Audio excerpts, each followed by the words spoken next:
예, 오늘은 부활은 예수님의 부활은 확실합니다.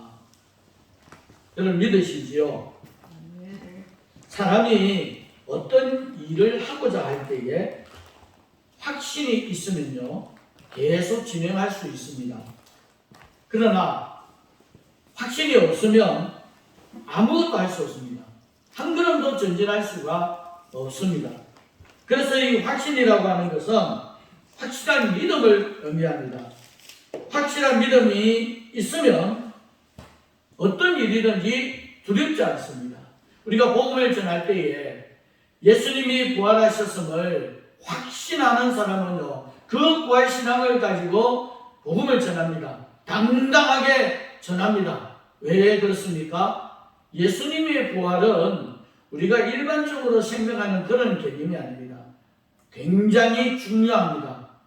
오늘 내게 부활신앙이 없으면 여러분 그 누구에게도 가서 예수님을 전할 수가 없다는 것입니다. 그래서 예수님의 부활을 믿는 신앙은 예수님의 부활을 확신하고 예수님이 부활하신 목적을 우리가 알고 신앙생활을 할 수가 있는 겁니다. 부활의 목적을 알기 전에 예수님의 부활은 확실합니다. 우리가 이 고백이 있어야 됩니다. 한번 따라 하실까요? 예수님의 부활은 확실합니다. 예, 확실합니다. 우리 예수 믿는 사람이 예수님의 부활을 믿지 못한다면 여러분 선교사도 있을 수가 없고 어디 가서 말 한마디 할 수가 없습니다. 이러한 부활의 신앙의 확실함에 있어서 증거가 있어야죠. 확실하면 증거합니다. 예수님이 부활하셨음을 확실하게 믿으면 나가서 증거하게 된다는 것입니다. 그래서 오늘 우리가 부활주의를 지났지만은 끝난 것이 아닙니다. 끊임없이 이 부활에 대해서 예수님의 부활에 대해서 확실하게 가져야만이 그 믿음을 가져야만이 내가 신앙생활할 수 있고 어려움과 힘든 상황을 극복할 수가 있다라고 하는 사실입니다. 그래서 성경을 통해서 이 부활의 증거에 대해서 말씀을 나누고자 합니다. 예수님이 부활하셨음을 가장 먼저 천사들이 증거를 했습니다.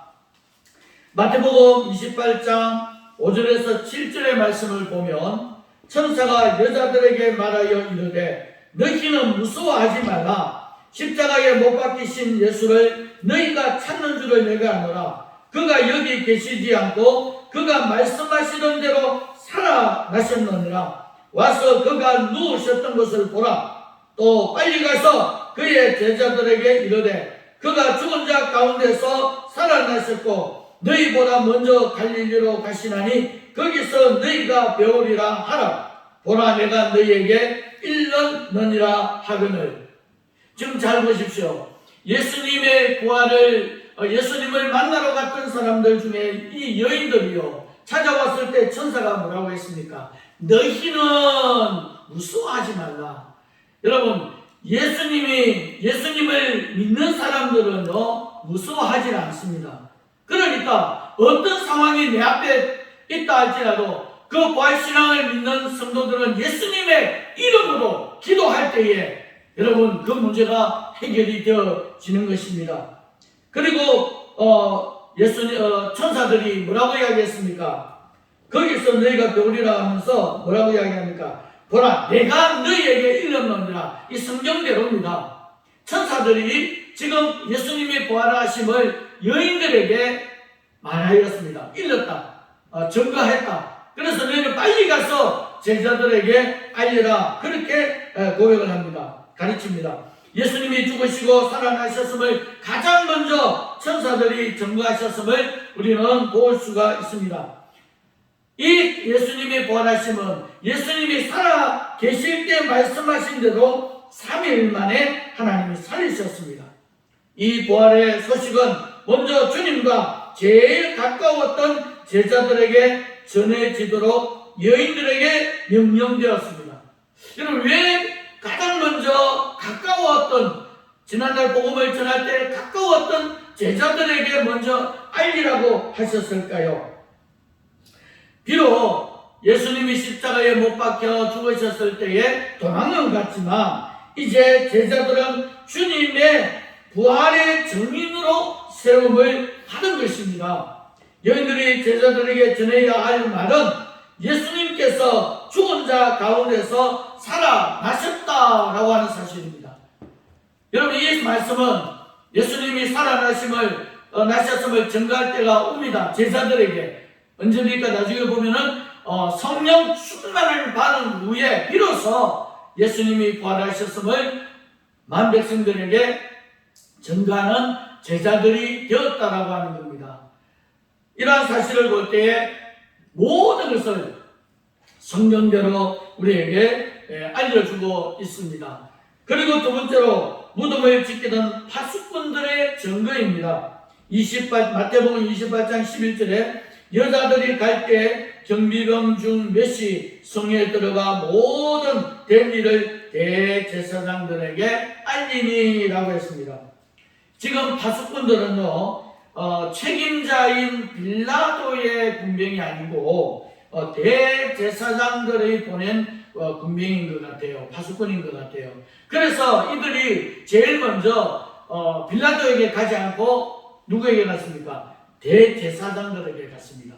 그래서 저는 이 상황을 보면서 이때 만약에 빌라도에게 갔더라면 어떤 일이 벌어졌을까 하는 생각이 들었어요.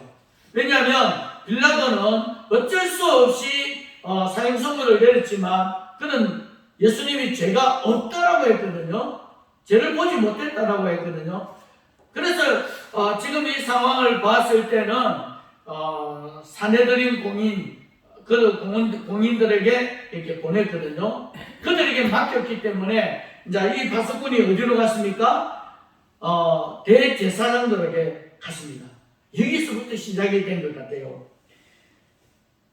지금 대제사장에게 가서 예수님이 살아났다, 예수님의 시체가 없어졌다, 이제 이 사실을 정했으니까 예수님이 말씀하신 대로 됐잖아요.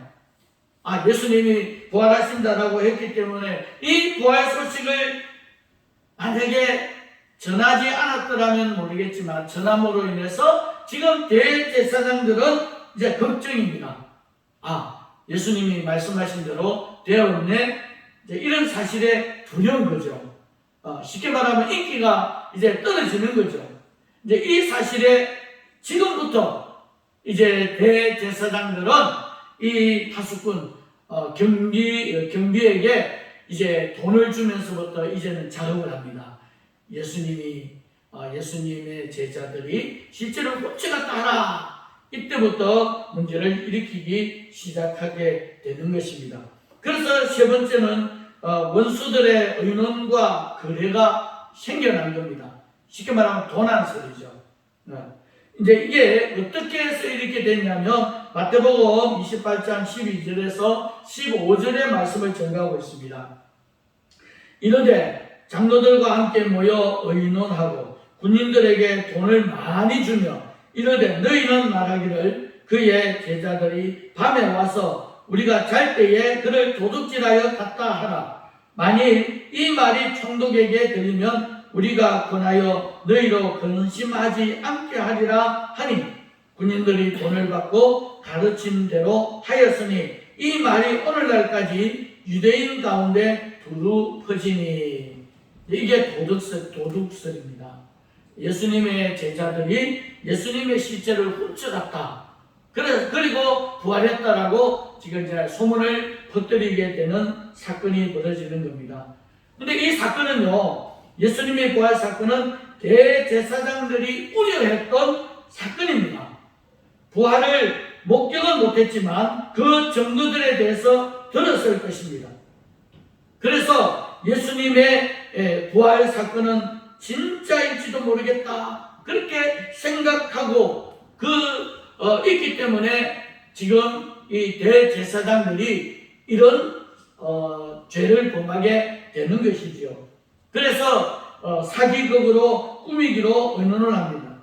그래서 군병들에게 돈을 많이 주면서 그의 제자들이 도둑질하여 갔다 하라고 그렇게 시킵니다. 당시에 대제사장들의 돈을 주고 매수하려고 했다는 이 사실만 보더라도 그 당시에 대제사장들, 종교 지도자들의 이 죄가 참 크다는 것을 알 수가 있습니다. 그때만 해도 뭐 깨끗하고 건강할 줄 알았는데 그렇지 않다는 겁니다.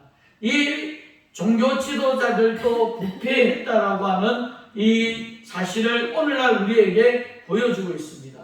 오늘날 우리 종교 지도자들도 이렇게 부패한 지도자들이 있습니다.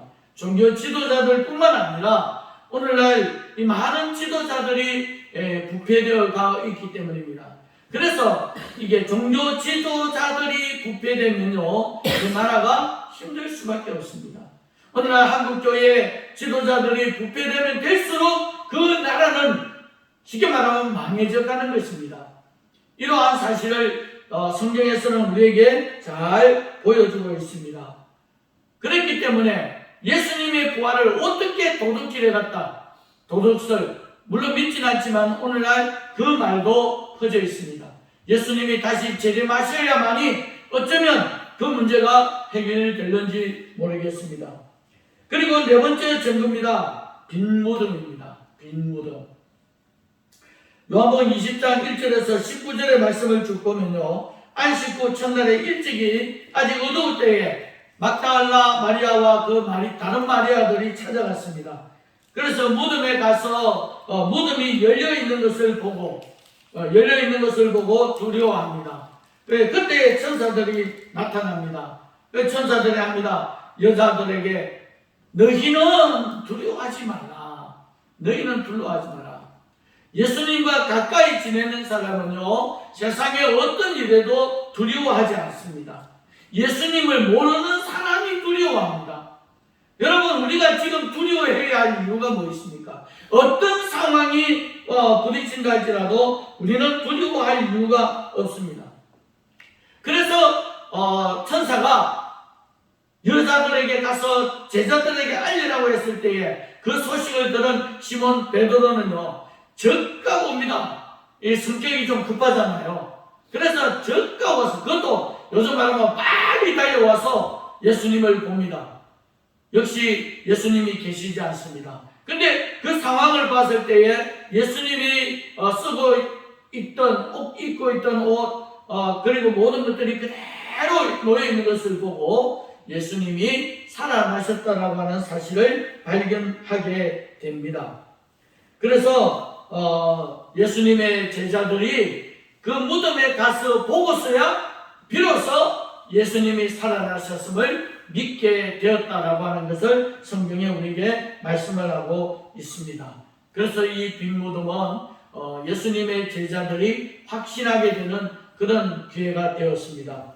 그리고 다섯 번째는 사도들의 증거입니다. 사도행전 4장 33절 말씀에 보면 사도들이 큰 권능으로 주 예수의 부활을 증언하니 무리가 큰 은혜를 받아라고 하는 말씀이 있습니다.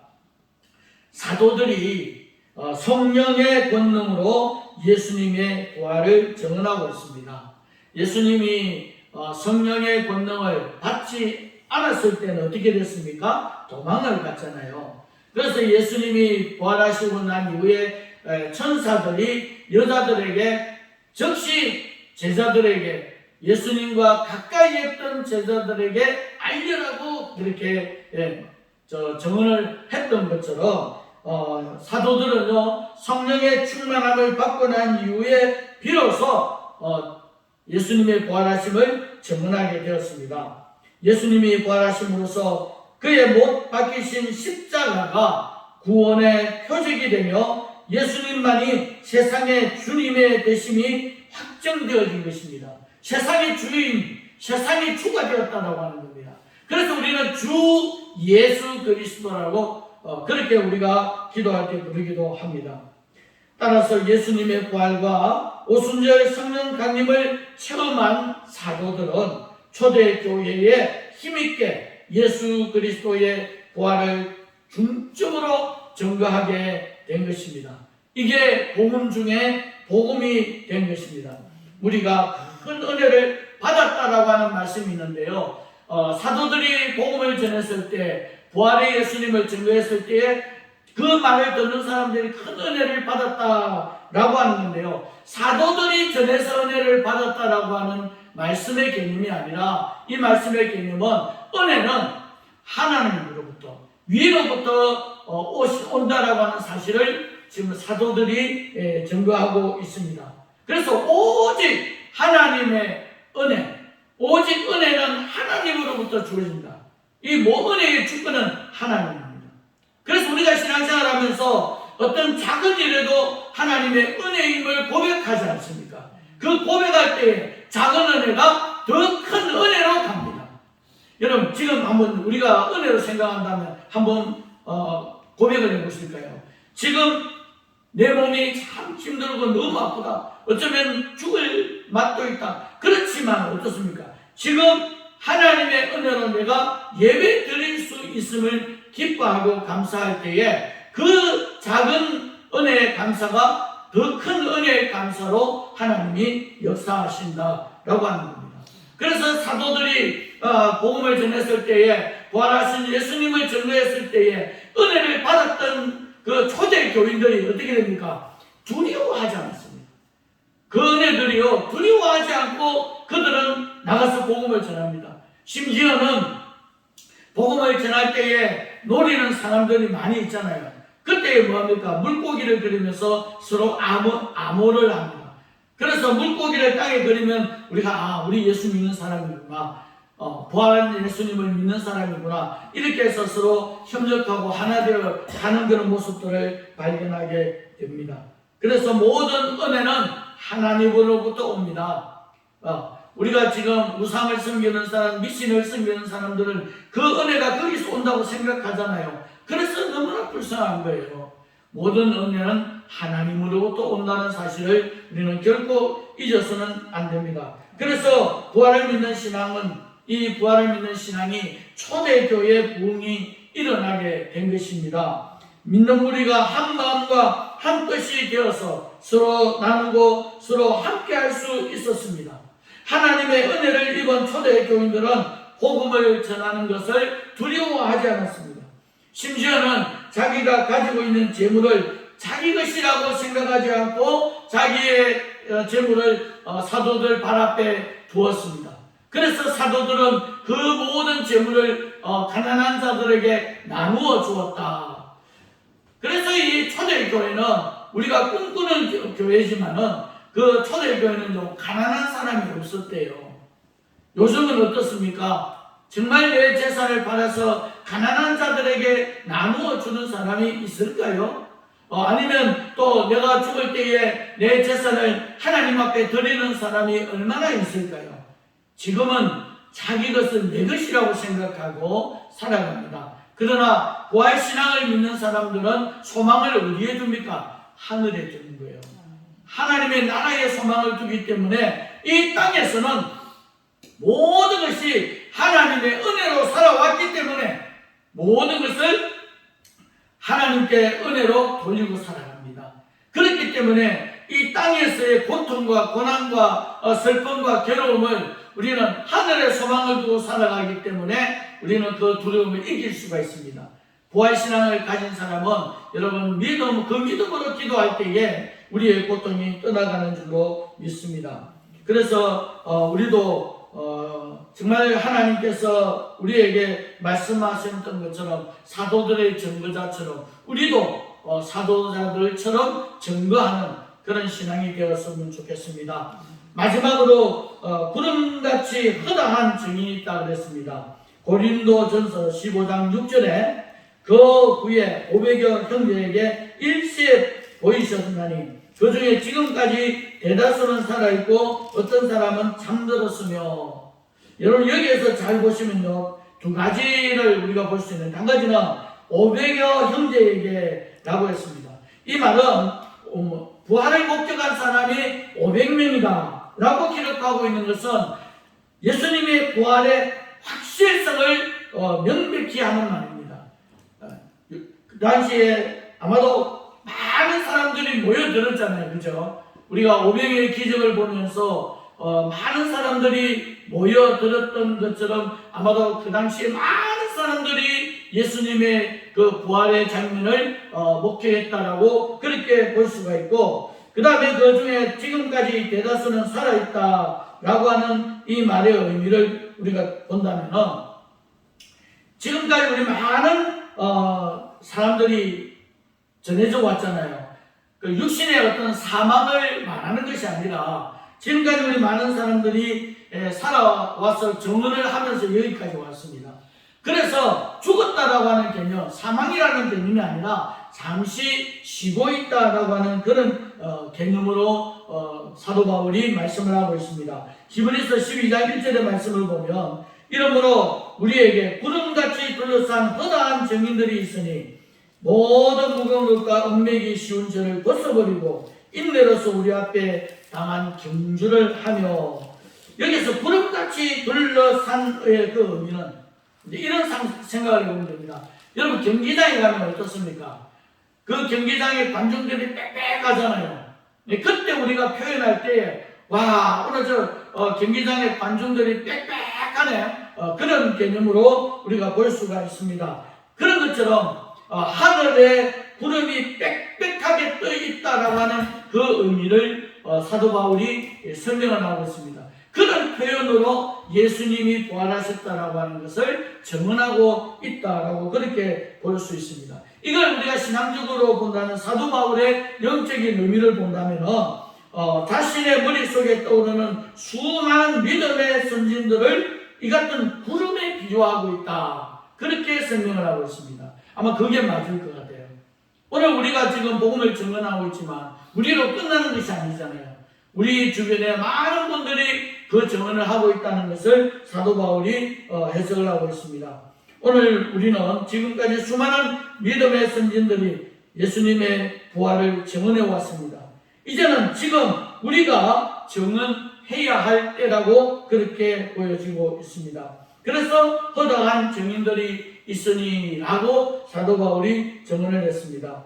지금까지 헤아릴 수 없는 수많은 사람들이 이 예수님의 부활을 증언하고 있음을 말해주고 있는데, 이 증인들이 존재하고 있다라고 하는 이 사실을 우리는 결코 잊어서는 안 됩니다. 나로 끝나는 것이 아니라 이제 나부터 예수님이 부활하셨음을 증언할 수 있는 그런 저와 여러분이 되어야 될 줄로 믿습니다. 이제 우리 초전의 희망은 저와 여러분이 성령 충만이 받아서 예수님의 부활을, 지금도 예수님이 살아 계심을 증언해야 하는 것입니다. 예수님의 부활을 믿고 부활하신 예수님의 이름으로 기도할 때에 기적을 볼 수가 있습니다. 말씀을 맺고자 합니다. 지금 여러분, 최고의 축복이 무엇이겠습니까? 최고의 축복, 비록 사고로 몸의 일부를 잃더라도, 사업이 망해서 어려움에 살더라도, 오늘 내일 죽음이 온다 할지라도 이 시간 우리 예수님을 만난다면 최고의 축복일 것입니다. 말씀을 통해서, 기도를 통해서, 예배를 통해서 예수님을 만날 수 있기를 소망합니다. 사도행전 4장 12절에 분명히 말씀합니다. 다른 이로서는 구원을 얻을 수 없나니 천하인간의 구원을 얻을 만한 다른 이름을 우리에게 주신 일이 없음이니라 하였더라. 주님을 만나야 구원의 길이 열립니다. 그리고 예수님을 만나야 회개하게 되고 천국에 갈 수 있다라고 하는 감정을 할 수가 있습니다. 그렇다면 저주는 무엇일까요? 저주는 천국과 지옥의 보험을 받지 않고 무시한 사람, 이 사람은 안타깝지만 저주를 받은 사람입니다. 꼭 이 말씀 드릴 수는 없겠지만 그래도 성철 스님은 정말 불교계에서 유명한 사람입니다. 그는 결국 나는 지옥에 간다 라고 마지막 유언을 남겼습니다. 그리고 사랑하는 딸에게도 이 말을 전했습니다. 이렇게 볼 때에 우리가 이 땅에 살면서 천국에 간다라고 하는 이 천국 복음에 대한 이 사실을 우리가 무시하는 사람은 참으로 불쌍한 사람 중에 불쌍한 사람이라고 할 수가 있습니다. 그러므로 이 시대에 축복의 사람이 되려고 하면 예수님을 만나고 그리고 예수님의 부활을 확신하고 예수님의 부활의 증인이 되어 살아가는 그런 축복의 사람, 부활신앙인이 될 수 있기를 주님의 이름으로 축복합니다. 아멘.